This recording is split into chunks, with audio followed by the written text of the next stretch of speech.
disminuyeran los niveles de ictericia que se están elevando en nuestro país por las condiciones climáticas.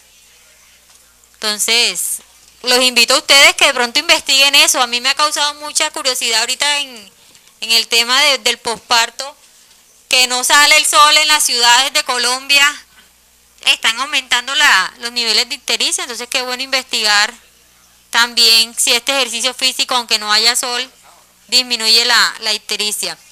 Y soy evidencia clara, yo le comentaba al doctor Luis Fernando que con mi primer embarazo yo mantuve una actividad física espectacular todo el tiempo en actividad laboral y física, y no me costó trabajo reincorporarme a mis actividades de la vida diaria y laboral, mientras que con el segundo embarazo por condiciones médicas sí disminuí un poco esa participación y me ha dado duro. Entonces sí es evidencia, soy una evidencia viva de ello.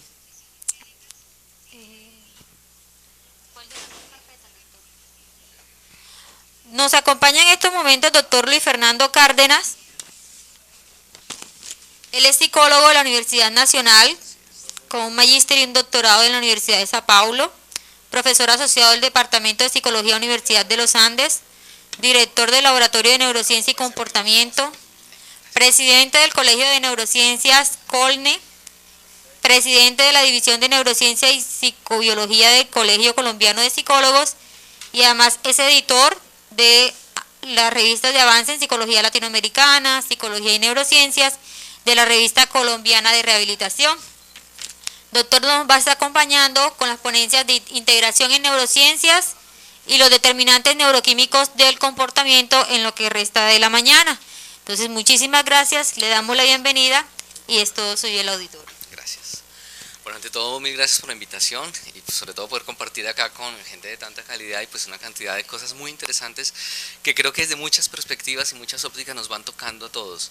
Voy a hablar de una cosa un poquito general y bastante rápida porque ya no tenemos bastante tiempo. Había dos charlas que íbamos a tratar de presentar. Una primera era sobre integración general en neurociencia y la otra era un poco más de neuroquímica, unos aspectos un poquito más específicos, más digamos puntuales. Pero entonces vamos a tratar de recoger todo como para que no se nos vaya mucho tiempo. Vamos entonces a hablar de alguna cosa que a mí me preocupa un poquito, y es que actualmente, no solo en Colombia, sino en casi todas partes, se está utilizando el prefijo neuro para cualquier cosa. Entonces, gente que habla de neuro lo que sea, y con ese tipo de cosas ya consigue un auditorio, consigue una cantidad de cosas, y eso en realidad no es lo que se espera de pues digamos, de una herramienta académica, de una posibilidad científica, una posibilidad, por ejemplo, de aplicación de conocimientos y cosas. Entonces voy a hablar un poquito de lo que en general se llama neurociencia, antiguamente llamado neurociencias, que es como un campo pues que podemos decir aún está en crecimiento, no se han escrito las últimas cosas. La neurociencia lleva más o menos unos 50, 60 años como tal. Entonces, a pesar de que se tienen datos desde muchas otras perspectivas, pero es importante pues saber un poquito de qué estamos hablando cuando decimos neurociencia en cualquier aspecto. Entonces, lo primero es definir un poco qué es neurociencia, cuáles son las diferentes vertientes, las diferentes cosas que nos pueden ayudar a hablar de neurociencia. Lo primero es pues una rama grande que es la neurobiología. Neurobiología es como digamos el epicentro desde el cual surge la mayor parte del conocimiento hacia lo que se llama neurociencia. Interpretémoslo de esta forma: una persona, para decirse que hace neurociencia, deberá conocer algo, y ya pues va a depender de la, digamos, tendencia de cada cual o del mismo afecto académico que pueda tenerle a una cierta área, va a saber de algunos de estos aspectos que estamos mirando. Entonces, la neurobiología, en últimas, es como el fundamento de la parte más importante del conocimiento, que tiene que ser conocido, tiene que ser dominado por personas que trabajan en neurociencia.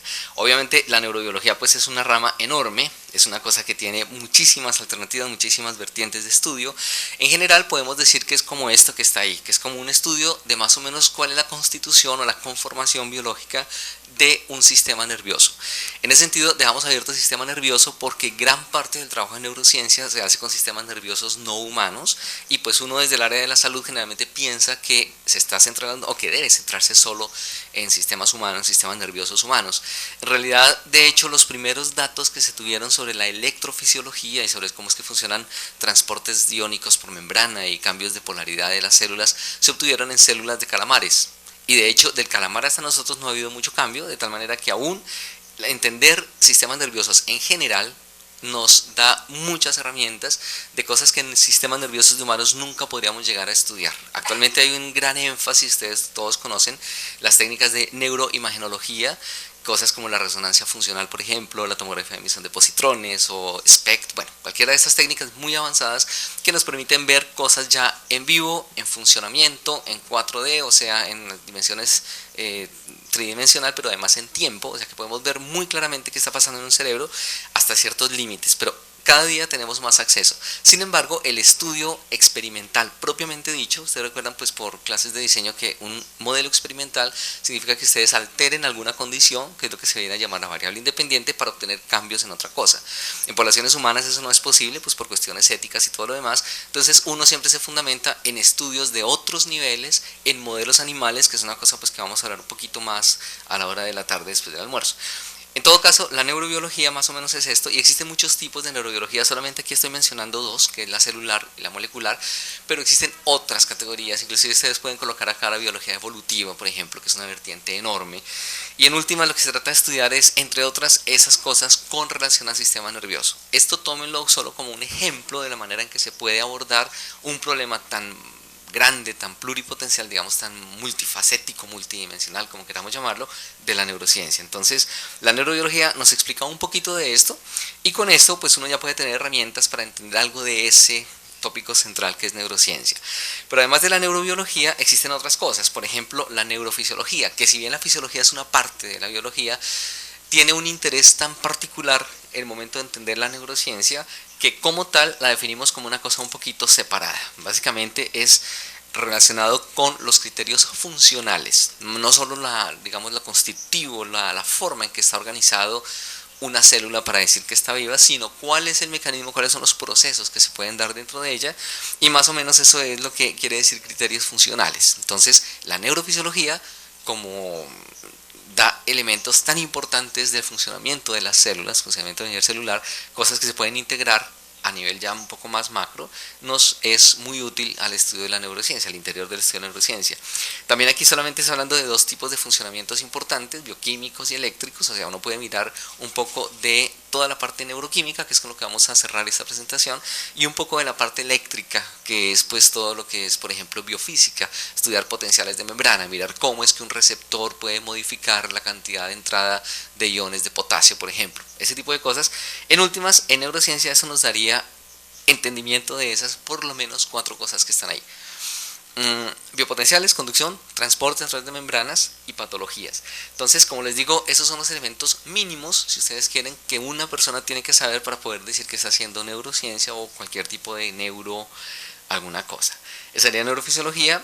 Tenemos otro que es muy interesante, que es la neuroanatomía. Pues aquí estamos un poquito más en el nivel macroscópico, y aquí tenemos una gran ventaja, y es que el análisis de piezas es bastante interesante en el sentido en que nos permite ver la evolución. Es como si fuera una especie de recorrido, y de esta forma entonces, para poder entender la neurociencia como disciplina como tal, necesitamos asumir todas las posiciones derivadas de la teoría de evolución de especies, o sea, analizando cosas como por ejemplo el trayecto del nervio recurrente laríngeo. Ustedes saben cómo es ese trayecto, que hace una curva que no tendría que hacer hasta abajo. Si ustedes lo examinan, una jirafa también la hace, o sea que son como testigos físicos que se encuentran de la evolución, y de la misma forma estudiar los sistemas nerviosos desde una perspectiva macro nos permite entender cómo ha ido evolucionando algunas cosas.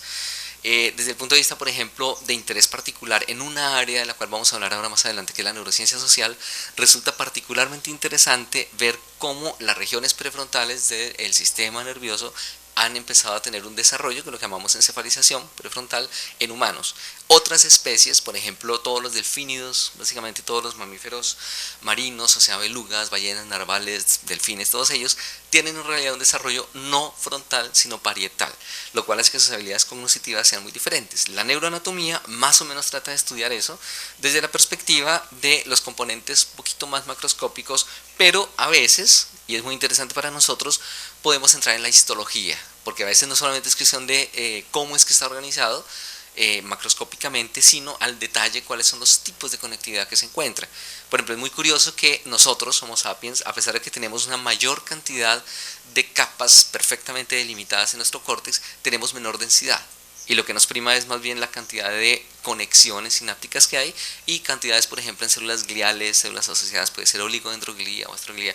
Entonces es una cosa muy interesante entenderlo desde esa perspectiva bastante descriptiva y funcional como se nos muestra ahí. Entonces la neuroanatomía viene a ser esa otra gran herramienta que el neurocientífico pues tiene que tener para poder avanzar en su estudio.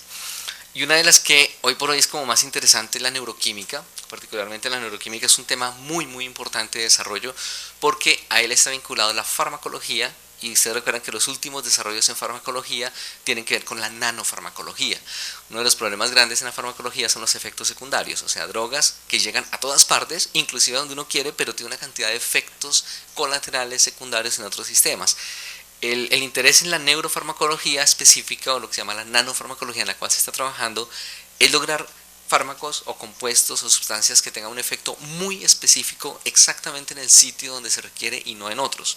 Un poquito la historia de la psiquiatría nos ha mostrado eso, como desde el comienzo los primeros antipsicóticos, por ejemplo, tenían una cantidad de efectos secundarios motores enormes, los últimos ya casi no, en fin. Entonces, un poco la neuroquímica es como la respuesta real a todo, no solamente desde el punto de vista de la patología, sino también desde el punto de vista de la función. Entonces, eso lo podemos definir como características químicas que conforman el sistema y pues de ahí saldrían todas las aplicaciones de cómo modificar esas mismas características. Y de nuevo aquí podemos verla desde dos aspectos, un aspecto celular y un aspecto sináptico, pero nuestra tecnología actual nos permite llegar a aspectos subsinápticos, casi moleculares. Es posible ya hacer técnicas como, si ustedes conocen lo que es el patch clamp, que ustedes pueden extraer uno o muy poquitos canales iónicos y estudiar al detalle las corrientes que fluyen por esos canales. Es un nivel bastante preciso, pues ya es una técnica un poco vieja, pero pues que ha dado muchísimos datos importantes acerca de cómo es que se organiza ese mundo realmente subsináptico, básicamente mirando en la membrana, mirando canales y esto. Por eso el estudio de neurotransmisores, neuromoduladores, lo que son neurohormonas, factores tróficos y cascadas internas metabólicas, o sea, todo lo que se asocia con proteínas G, por ejemplo, bueno, todo ese tipo de cosas hace parte de la neuroquímica, o sea que es como una bioquímica general aplicada específicamente a células y pues células nerviosas y a circuitos y sistemas celulares. Entonces, más o menos esos cuatro serían un poco los que nos permitirían entender qué es la neurociencia. Entonces, obviamente que muchísimas otras cosas ayudan. De hecho, si nosotros pusiéramos una lista de todas las cosas que están alrededor de esto, tendríamos que incluir casi todas las disciplinas, porque de alguna forma todas o dan problemas de trabajo, o dan elementos de solución, o dan metodología. En últimas, desde el punto de vista epistemológico, uno puede decir que cualquier línea de trabajo tiene que tener objetivos, metodologías, problemáticas y marcos de referencia. Para hacer trabajo en neurociencia, por ejemplo, una de las aplicaciones va a ser la neurociencia computacional, se requiere hacer modelos matemáticos. Para hacer modelos matemáticos, entonces todo el conocimiento de la matemática debería ser incorporado también, pero esos serían como los 4 puntos generales. Entonces, desde esa perspectiva, uno puede definir así la neurociencia. Puede decir que es un campo inter y también transdisciplinario, porque hay una diferencia más o menos sutil, pero existe entre los dos, enfocado al estudio del sistema nervioso y de su funcionamiento, pero enfatizando esto, que es la relación del comportamiento, o sea, sistema nervioso en relación con el comportamiento. Implica, como dice de este lado epistemológicamente, que asumamos entonces los principios básicos de la biología, que gran parte de ellos vienen pues de la teoría de Darwin y de otras ciencias naturales, como decíamos en ese momento, física, química, pues todo lo que es el estudio de esas interacciones que se dan. Nosotros tenemos un problema serio y es el nivel de abordaje que se tiene. A veces, cuando uno estudia un problema, uno tiene que definir desde dónde lo va a mirar. Entonces uno puede mirar la neurociencia desde un aspecto un poco lejano, distante, mirando sistemas macroscópicos, o puede empezar a bajar de nivel, que es aumentar el lente, hasta llegar a cosas ya como estudiar, por ejemplo, conformación molecular de un canal. Ustedes pueden, por ejemplo, en este momento ya saber cuál es la secuencia de bases nucleótidas que están en un gen que permite la codificación de un canal determinado. Ustedes pueden entrar ahí y modificar y hacer, por ejemplo, un animal transgénico que tenga un canal diferente. Eso cambia totalmente el funcionamiento del sistema. O sea, uno puede ir al nivel que uno quiera, pero en todo caso tiene que asumir esos principios básicos de ciencias naturales y de la biología en general.